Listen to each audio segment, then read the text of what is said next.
एक महिला को दिल्ली सरकार ने योजना बंद कर दी, दिल्ली सरकार ने। अरे भैया, हम जितनी योजनाएं बिजली, पानी और बसों में सफ़र की योजनाएं निश्चित दे रहे हैं, उसके लिए हमने पूरा का पूरा फंड भी आवंटन कर दिया है।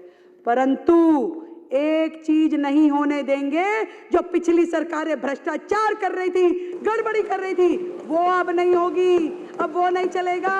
हम लोग इस ट्रांसपोर्ट सेक्टर में भी महिलाएं उपयोग करती थी 100, बिलिंग होती थी 400 की। हम बनाएंगे कार्ड जो हर बहन को टिकट लेने की आवश्यकता ना हो।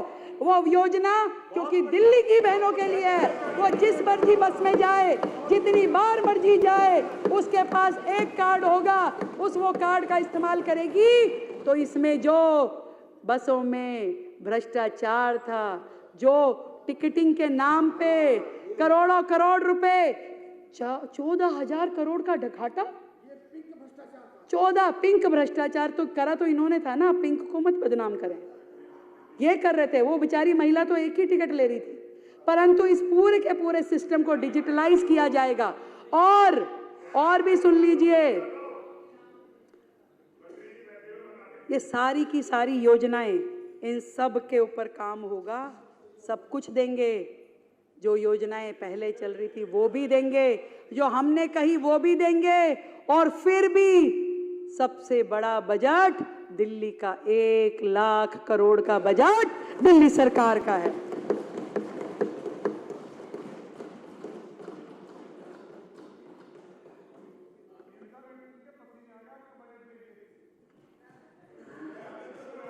पर वो मजेदार था। पर मैं एक बात बताऊं, मैं ये सोच रही थी, एक वीडियो आई, माननीय पूर्व मुख्यमंत्री जी ने देखी, मंच से बोली, इनके पास एक पूरा सिस्टम है, इन्होंने सैकड़ों लोग बिठा रखे हैं जो सोशल मीडिया पे चलते हैं, जो सोशल मीडिया वॉर करते हैं। तुरंत कोई इशू उठाओ, उसको फिर ऐसा एक्सप्लोर कर दो, ये हो गया। एक बड़ा सेक्टर आज से नहीं, सालों से चल रहा है। ये लोग दिल्ली को बर्बाद भी ऐसे ही किया, और उसको कैसे मुद्दा बनाना है, उसको कैसे मैग्नीफाइज करना है, उसको कैसे जनता के बीच में प्रस्तुत करना है। एक टिकट, वो वीडियो आप ही के पास आई, वो वीडियो आप ही ने बोली, वो आपको ही बोलने की जरूरत पड़ी, देखिए क्या हो गया।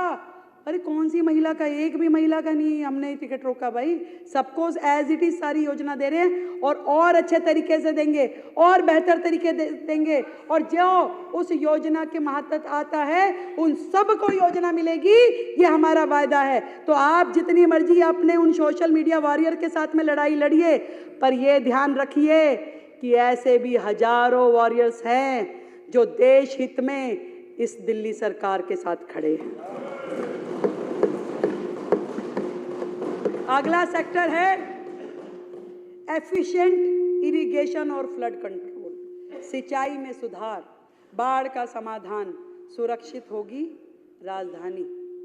ध्यान होगा आप लोगों को, दिल्ली में 2023 में जो बाढ़ आई थी, इतिहास की सबसे बड़ी बाढ़ थी जो दिल्ली में घटित हुई।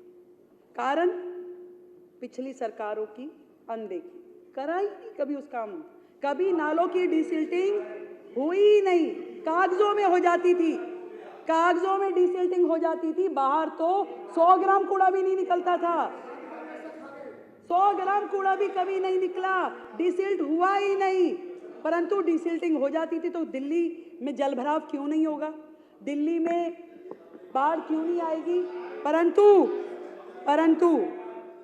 सुनिए, चाणक्य ने कहा है, किसी देश की प्रगति के लिए, सुन लीजिए, चाणक्य जी ने कहा है, किसी देश की प्रगति के लिए उस देश के राजा को आने वाली विपदाओं को लेकर पहले से ही सजग होना चाहिए, उन्हें समय से पहले खत्म करने की कोशिश करनी चाहिए, आर्थिक प्रगति में आने वाली सभी बाधाओं को खत्म करना चाहिए, और राजस्व में हानि को कम करने की कोशिश करनी चाहिए। जो चीज दिख रही है, भूकंप आना, बाढ़ आना, ये सारी चीजें दिखती है, इसके लिए देश की राजधानी दिल्ली तैयार नहीं है। बाढ़ आ जाएगी देश की राजधानी में, ये आपके शासन काल में ही हो सकता था, ये फर्क था। दिल्ली बरसात में राहत की बजाय आफत झेलती थी।